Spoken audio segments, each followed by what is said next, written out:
The affordability of housing in Arizona. Now, for the longest time, it was almost like a little hidden secret that Arizona was the affordable place to go for most people. And for some, it still is. But like most places, over the last few years, the pricing has increased and become less and less affordable. And now as we deal with higher rates. So what does that mean for the future? Well, first we're gonna take a look at what the most recent past has shown us. And I know a lot of people are thinking, oh, a crash is coming. Well, right now we don't have any data points as far as in the market. Now, the economy is another story, but what we're seeing actually in the housing market, and sometimes housing market is one of the last indicators to reveal itself, but for right now, we're not seeing that at all. April home sales were down 13% from March, and they're down 34% from 2022. Now, I think everyone was expecting the fall from last year, and we hit the peak at almost 12 months ago, really around 13 months ago. But seeing that decline from March, really I was not expecting that. But part of that could be because we saw some higher interest rates at the very end of February and early March, nearing that 7% mark. However, even though we had a pullback in demand, a pullback at least in sales and closings, home prices continue to rise.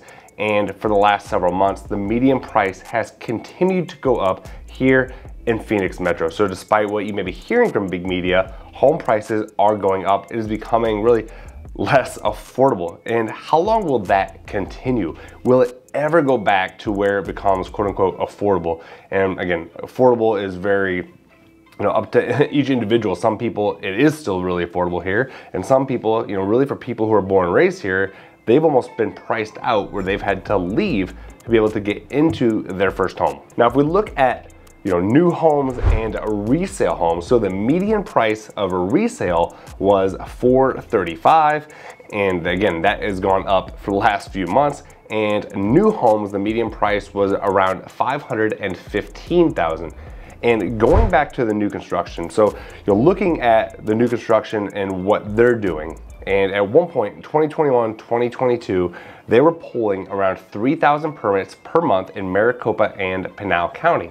Now, they saw what was happening, they saw what was happening in the market, and with the higher rates, now December of 2022, they only pulled 997, so a third of what they were normally doing. However, last month, they're back up to above 2,200 permits for the month, so we'll see how that trend continues. I am seeing less and less emails with incentives from builders to get rid of their quick move-ins. I think now they're feeling a little bit more confident. They're seeing more and more activity from buyers, especially when they have offered those new incentives, for buying down the rate, closing cost assistance. I mean, I had a client get in a new build. It was a spec home, already under contract, fell out for whatever reason, but they scooped it up. I think there's about a month left of build time on it. They got it for $35,000 off what they originally wanted, and got a 4% concession from the builder's lender. I think builders are seeing that buyers are willing to willing to buy in certain situations. So at least they're more confident in what they're projecting for the future. Now, a lot of people have also talked about foreclosures, and a lot of people have this idea that we have foreclosures and the foreclosures are coming. Well, for April, there were only 25, which is crazy. It ties the low of September of 2022. Now in 2017, 2018, you're seeing around 200 per month. And from 2008 to 2011, there were 3,000 to 4,000 foreclosures every month. So we are well below that mark. And let's hope we don't get there. I'm not saying foreclosures will not increase, especially if this economy tightens and things become worse, which, interest rates, who knows what's going to happen with inflation and everything else that's going on. But for right now, we're nowhere near those numbers. And again, we battle low inventory here. So like I said, rates have gone up, but they've really settled. And today they're down from where they were, 5 days ago. And it's really in that mid-6 range. So again, depends on your credit and what you're buying, if you're VA, FHA, conventional, where you're at there. But I think a lot of buyers have just gotten used to, okay, this is where rates are. This is my new affordability. And am I comfortable with the payment? But we're seeing that number drop is, again, inventory pulls back and demand is high enough where it's become competitive again for a lot of buyers. And we're losing about 60 homes from the market each and every day that aren't being replaced. So we're seeing that inventory continue to fall. So paying attention to certain metrics, and when I pull up the Cromford report of where we're at now, paying attention to some of the leading indicators, some of the lagging indicators of where we're at, it just help kind of show for the future and maybe give you an idea of what is coming and at least prepare yourself if you are in the market to buy. So like I said, active listings continues to fall.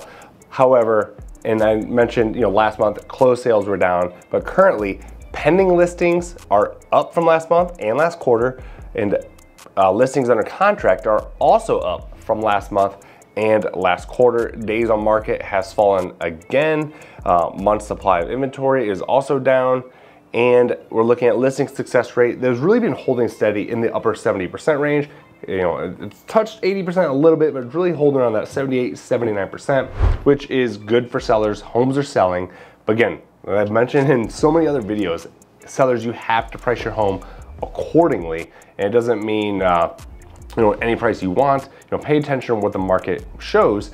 Otherwise, you're just gonna be another statistic of one of the 20% of homes that don't sell because you're unrealistic with the market and what the market dictates your home is worth. But with less and less homes on the market, that is turning out for some sellers who might be a little unrealistic. We're seeing some of those actually sell. And if we're looking at average price, again, that is up to $554, up again from last month and last quarter.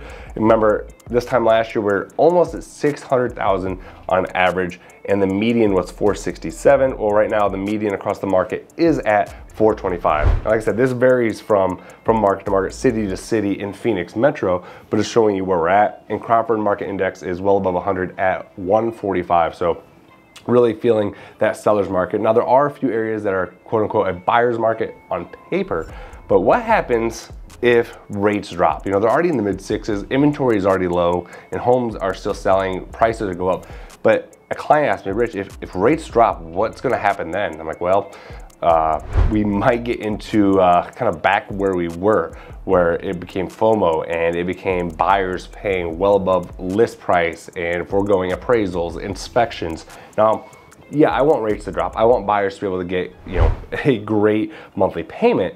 However, if that happens, I think there's been a lot of people waiting on the sidelines, waiting to see what will happen, and then we're gonna have a rush of buyers, and it's going to become even more unaffordable. Again, that's just a speculation. I don't know what is going to happen. I've talked to some lenders, and some say they're projecting end of summer rates to fall even more, and they are saying into the 5% in 2023 at some point. So again, we'll see what happens with that. But for right now, prices continue to rise, inventory continues to fall. People are still choosing to move here every single day. Every single day, I get either a call, a text, or an email from someone watching this channel just like you are, who is looking to relocate to Arizona. 95% of my business is from people relocating here from out of the state. And I get it, we did the same thing too.